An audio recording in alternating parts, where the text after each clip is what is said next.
Well, I'm breaking our cardinal rule here on Home and Family is don't chew gum on the air, but we're doing it. Have you ever? It's true. It's like, give me the gum, give me the gum. Give me the gum.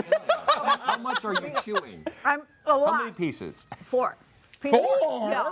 Because I want to blow the biggest bubble. Why are we chewing bubble Have you ever wondered where bubble gum came What from? kind of- Bubble gum came from. Or what it's made out of. Drinking segment today? Well, Sam. Sam? Dad is going to break it down for us. Hi, Dan Cole. I can't chew and talk at the same time. Clearly. Okay. So bubble gum we think of as a quintessentially American treat, right? I think we all unwrapped it in our trading card packages or your parents would buy it for you at the candy store. Well, bubble gum actually is an international treat. Around the world, we've been eating it for centuries. Debbie, you might be happy to know about this. In Greece, they used to eat it, and it came from the mastic tree. So, mastica. Means gum. And in English, to masticate means to chew. That's where we got that word from. So originally, gum came from the sap of different trees. Now, in Greece, they would take it from the mastica tree. They would slice the bark, and then the rubber oozes out. Now, in South America, they cut it out of the sapodilla tree, and in North America, they would take it from spruce trees. So bubble gum has been chewed around the world for centuries. But the best natural rubber for it was from the sapodilla tree, which is where we get chicle. That's what they call it in South America. Chiclets. There we go. That's exactly I love chiclets. it. So, chicle in Greek.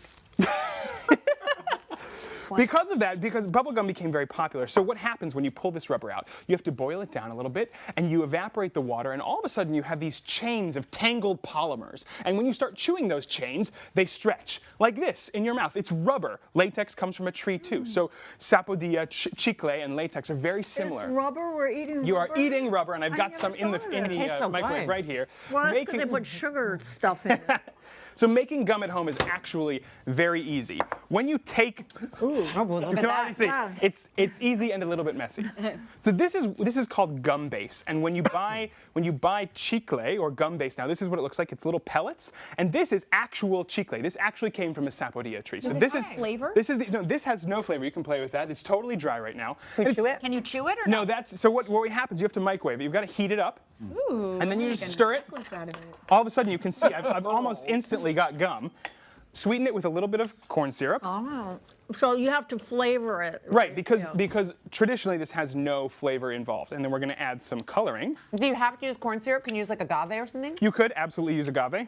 And where does the bubble gum flavor come from? Like, So this it's is like the new car smell. It doesn't really exist, it's, right? So the flavor and the color are very they're very traditional, right? It's always pink. Why is it always pink? Well, bubble gum, as we know it, really started in 1928 with Frank Fleer from the Fleer Company, which we know eventually became for a trading card company, right? Well, he invented something that he called blibber blubber. Now, blibber blubber was technically the first bubble gum. That's a second made-up word in the show. Yeah, too, yeah. okay? And blibber blubber was terrible bubble gum because it actually was a bad. Blibber blubber with terrible bubble gum? Say that 10 times fast. So blibber blubber was not a very good bubble gum because it wasn't a great rubber. So when you would chew it, it got very splattery and it didn't hold its bubble. Now, Frank Fleer had an accountant named Walter Deemer. Walter liked to experiment when he wasn't doing the Do you know what his accountant's name is? Yeah. Dan, I love you for that. Now, Walter Deemer, in his spare time when he was not accounting for things, was an amateur chemist. And he liked to experiment, so he started adding a little bit of latex. What's that white stuff? That's powdered sugar. So I'm just kneading this into the powdered sugar. We're going to have bubble gum in a second.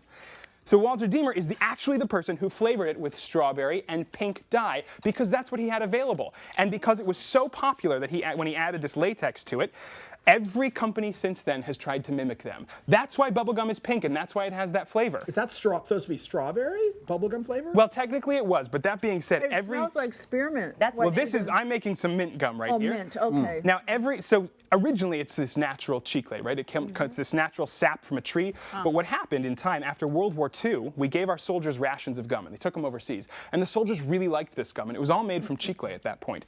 But it was so popular, and they were trading it with everybody, that actually we began to deplete the natural resources of chicle. So chemists were asked to come up with synthetic polymers that could mimic it. So now every gum company has their own synthetic polymer recipe, and they are very secretive about it because those rubbers, as you will notice, every gum's a little different. Every gum chews a little different, and you might wonder, this one gets hard, this one falls apart in my mouth. Yes. It's harder to drink water. Yes, and it gets hard because gum is thermoreactive. So these polymers are very reactive to temperature. When you're chewing it, when you keep it in a warm mouth, it's nice and pliable. But if you drink a sip of water, that water's a drastically different temperature from the inside of your mouth, right? All of a sudden, those polymer chains seize up. You know everything about everything. You're so weird. I love it. He knows everything. I wish my teachers in school were as interesting as you. Yeah. Well, I hope you've all been chewing because it's really time to start the Home and Family bubble blowing contest. We're going to go one by one. Mark, if you don't mind starting. This bubble. Mark. Mark. Okay. Go ahead. I'm going to come back. Go ahead. All right, Suzanne. Okay, that's just. Debbie's very competitive. She's very anxious right now. Oh, Suzanne! There it is. Oh, I think she got the record. It's too much sugar. There's a lot of sugar in there. All right. Orly, Yeah, well. Dan. Oh! Oh. Ken, All right, Ken. what do you got? These are all floppy. What? The double bubble. I do not recommend double bubble for bubbles, oddly enough. So Debbie was right. If you want to blow the biggest bubble at home, the best thing to do is chew your gum for a while because as you chew it, the flavor compounds and the sweetness leaves out. So those are water soluble, and all you're left with is the pure polymer, and that's the way to blow the best bubble. Oh, good information. Largest bubble ever blown? Largest bubble ever blown. The record is held by Chad Fell in 2004. I believe he blew a bubble that was 20 inches across. What? Wow, crazy. All Have right, a photo of that. we're going to come back. There should be. Oh my God. We're going to come back, and Tanya may not set a record, but she's got an amazing DIY for us. You sure? All right, a monster busting out of a crate. It's awesome Halloween decor for your house this year. I'm going to show you how to make it in just a few minutes.